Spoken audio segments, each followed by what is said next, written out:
Hello guys, कैसे हैं आप सब। मैं रोहित सिंह अपने YouTube channel Rohit chemistry classes में आप सभी का स्वागत करता हूं।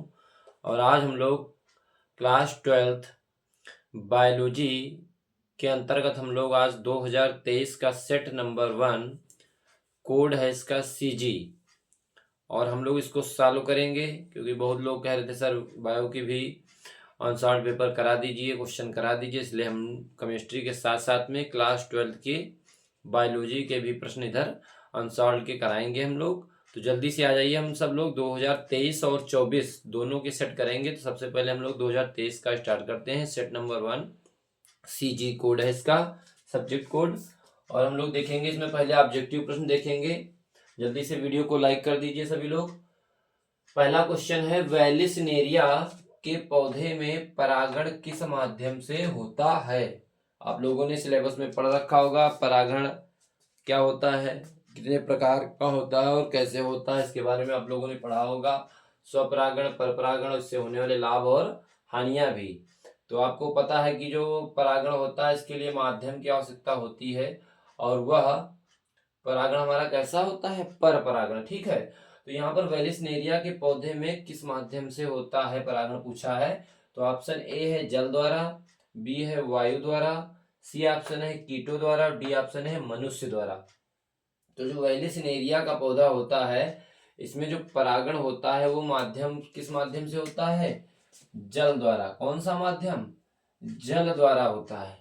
ठीक है, बाई वाटर, जल के थ्रू या जल द्वारा वेलिसनेरिया के पौधे में परागण होता है। दूसरा प्रश्न है, स्त्रियों में आर्तव चक्र या इसी को मासिक चक्र कहते हैं, सामान्यतः होता है कितने दिनों पर होता है। पहला ऑप्शन है 10 से 11 दिनों का, बी ऑप्शन है 28 से 29 दिनों का, सी ऑप्शन है 25 से 26 दिनों का, और डी ऑप्शन है 17 दिनों का।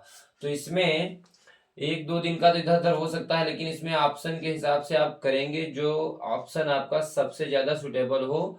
तो उसमें बी ऑप्शन करेंगे, 28 से 29 दिनों के बाद जो है ये आर्तव चक्र हर मंथ या हर महीने रिपीट होता रहता है। ठीक है, सी आपका क्वेश्चन है इसका बहुविकल्पी प्रश्न जो तीसरा है, इसमें पूछा है मैसेंजर आरएनए की सहायता से प्रोटीन संश्लेषण की प्रक्रिया कहलाती है। ये जो एचएम का अनसॉल्व पेपर है वो हम करा रहे हैं। एचएम के अनसॉल्व पेपर में आप देखेंगे तो वहां पर इस क्वेश्चन का आंसर अनुलेखन दे रखा है, जबकि ये गलत है, क्योंकि मैसेंजर आरएनए की सहायता से जो प्रोटीन संश्लेषण की प्रक्रिया होती है वो अनुलेखन नहीं होती है, वो अनुवादन होती है, ट्रांसलेशन होती है। ये जो अनुलेखन इसको कहते हैं ट्रांसक्रिप्शन। और ये क्या होता है, जब डीएनए से मैसेंजर आरएनए का निर्माण होता है तो वो प्रक्रिया जो है अनुलेखन कहलाती है, जबकि मैसेंजर आरएनए की सहायता से प्रोटीन संश्लेषण की प्रक्रिया क्या कहलाती है, अनुवादीकरण। इसको आप लोग सही कर लीजिएगा। अनसॉल्व में इसका आंसर अनुलेखन दे रखा है, ठीक है, जब कोई गलत है। तो मैसेंजर आरएनए की सहायता से प्रोटीन संश्लेषण की जो प्रक्रिया है वो अनुवादीकरण कहलाती है। अगला प्रश्न है चौथा बहुविकल्पी प्रश्न। 4 बहुविकल्पी प्रश्न आपसे इंटर में पूछे जाते हैं क्लास 12th में। विडाल परीक्षण किस बीमारी की जांच में उपयोग किया जाता है। तो आप लोग अक्सर जब आपको फीवर आता होगा तो आप लोग टेस्ट कराने जाते होंगे, तो विडाल टेस्ट होता है। और विडाल टेस्ट किस लिए होता है, टाइफाइड फीवर के लिए। टाइफाइड बुखार अगर किसी को हो जाता है तो विडाल टेस्ट होता है। इसका ऑप्शन नंबर सही हो जाएगा बी, टाइफाइड। इस तरह से ये 4 बहुविकल्पी प्रश्न 2023 के सेट नंबर 1 सीजी कोड में पूछे गए हैं। और आप लोग ये चारों बहुविकल्पी प्रश्न जल्दी से नोट करिए, फिर हम लोग इसके अगले प्रश्न देखते हैं जो एक एक नंबर के निश्चित उत्तरीय प्रश्न आए हैं। आज हम लोग बहुविकल्पी प्रश्न और इसके निश्चित उत्तरीय प्रश्न देखेंगे इस सेट के। ठीक है, जल्दी से सभी लोग स्क्रीनशॉट लीजिए, फिर हम लोग इसके निश्चित उत्तरीय प्रश्न देखते हैं। स्क्रीनशॉट लीजिए सभी लोग, आगे देखेंगे।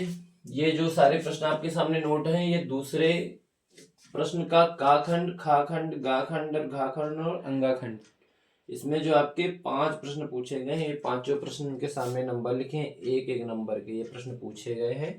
यानी कि ये निश्चित उत्तरीय प्रश्न है, जो आपको एक नंबर के हिसाब से बहुत ही इसमें सटीक आंसर आपको लिखना है। फालतू की बकवास इसमें नहीं लिखनी है, बिल्कुल पॉइंट टू पॉइंट इसमें लिखना है। प्रश्न पूछा गया है दूसरे का जैव विविधता तप्त स्थल को परिभाषित कीजिए। इसमें केवल और केवल जैव विविधता की परिभाषा ही आपको दे देनी है, 1 नंबर आपको मिल जाएगा। इसमें क्या लिखेंगे, सबसे पहले अगर थोड़ा लिखना चाहते हैं जिसमें बता देंगे जैव विविधता जैव विविधता जैव विविधता की परिकल्पना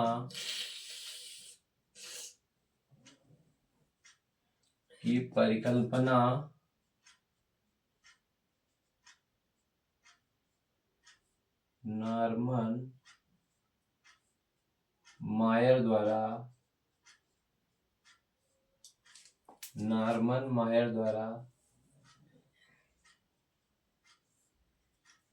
प्रस्तुत की गई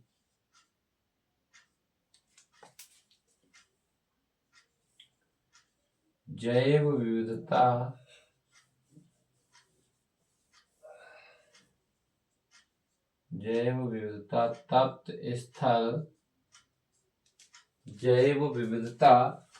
तप्त स्थल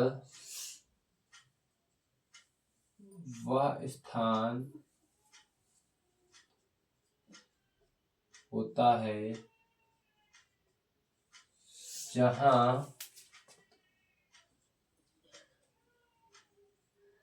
जहाँ उच्च प्रजाति की मार्कर चेंज करते हैं यार, जहाँ उच्च प्रजाति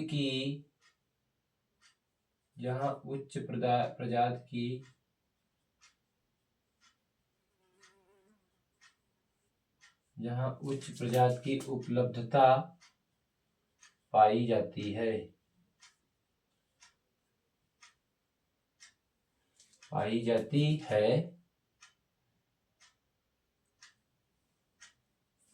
ठीक है, तो इसमें जो है इतना ही आप लिख देंगे, आपको 1 नंबर मिलेगा। अगर आप ज्यादा इसमें लिखने चाहें जैव विविधता के तप्त स्थल भी बता सकते हैं। टोटल कुल 36 आपके जैव विविधता तप्त स्थल हैं, जो आपके भारत के मुख्यतः 4 हैं। उसमें आपके कौन कौन से हैं, पहला तो आपका है कौन, पश्चिमी घाट एवं श्रीलंका। दूसरा आप लिख सकते हैं इंडो बर्मा क्षेत्र।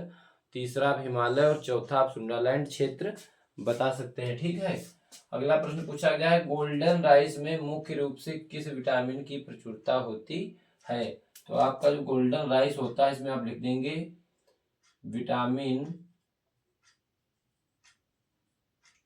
विटामिन ए की प्रचुरता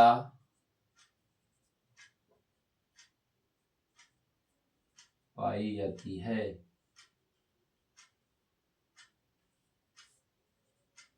विटामिन ए की प्रचुरता पाई जाती है। अगला प्रश्न था, मानव वृषण में सर्टोली कोशिकाओं का क्या कार्य पूछा गया है। तो आपको पता है कि मानव वृषण में जो सर्टोली कोशिकाएं होती हैं क्या करती हैं, लिखेंगे मानव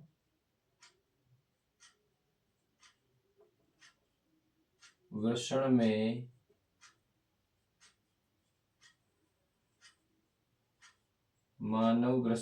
सर्टोली कोशिकाओं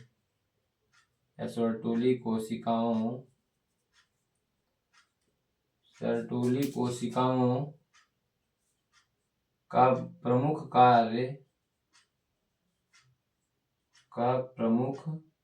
कार्य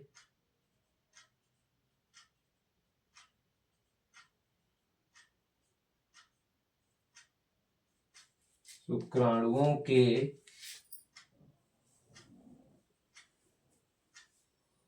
उत्पादन एवं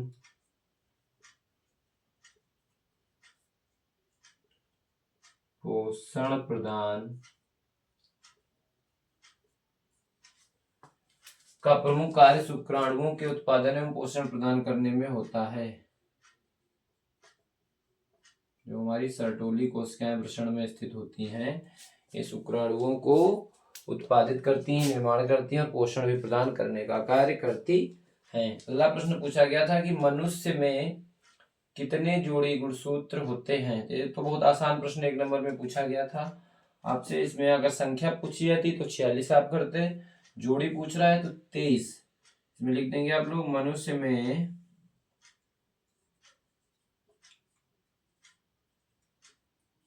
23 जोड़ी गुणसूत्र, मनुष्य में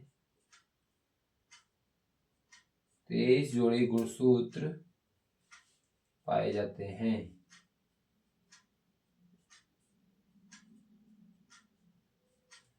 मनुष्य में 23 जोड़ी गुणसूत्र पाए जाते हैं। अगला प्रश्न है, पेनिसिलिन की खोज किसने की थी? अगला प्रश्न आपसे 1 नंबर में पूछा गया था, पेनिसिलिन की खोज किसने की थी? आपको पता है पेनिसिलिन क्या है? एक प्रतिजैविक है, एंटीबायोटिक है।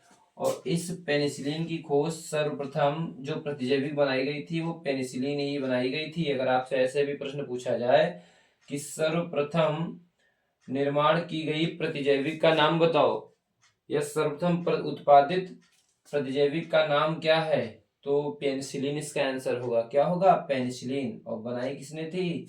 Alexander Fleming. इसके आंसर में लिखेंगे अलेक्जेंडर फ्लेमिंग।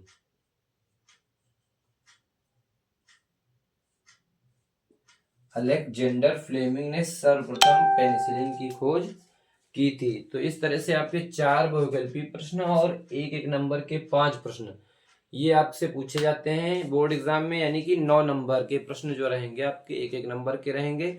शुरुआत के जो 4 प्रश्न रहेंगे बहुविकल्पीय रहेंगे, उसमें ऑप्शन रहेंगे, आपके विकल्प रहेंगे 4 दे रखे। जबकि ये जो 1-1 नंबर वाले निश्चित उत्तरीय प्रश्न होते हैं इसमें ऑप्शन या विकल्प नहीं होते हैं, सीधे सीधे प्रश्न का आंसर आपको सीधे सीधे सटीक आंसर देना होता है और आपको 1 नंबर पूरा मिल जाएगा। इसमें आपको सटीक आंसर ही देना होता है। इसमें अगर आप बना चना के कुछ लिखेंगे तो आप नंबर नहीं पाएंगे, ठीक है, बिल्कुल सटीक आंसर। तो इस तरह से आप लोग बताइएगा कि आप लोगों के लिए हम अगर बायोलॉजी के अनसॉल्व सॉल्व कराते हैं तो आप कैसा रहेगा, कमेंट करके जरूर बताइएगा। अगर आप ऐसी क्लास बायोलॉजी अनसॉल्व की देखना चाहते हैं तो हमारे चैनल को सब्सक्राइब कर लीजिए और बेल आइकन को प्रेस कर लीजिए, जिससे कि आपके पास सारे नोटिफिकेशन पहुंचते रहें। जल्दी से वीडियो को सभी लोग लाइक कर दीजिए।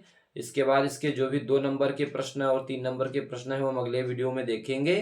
Thank you for watching this video.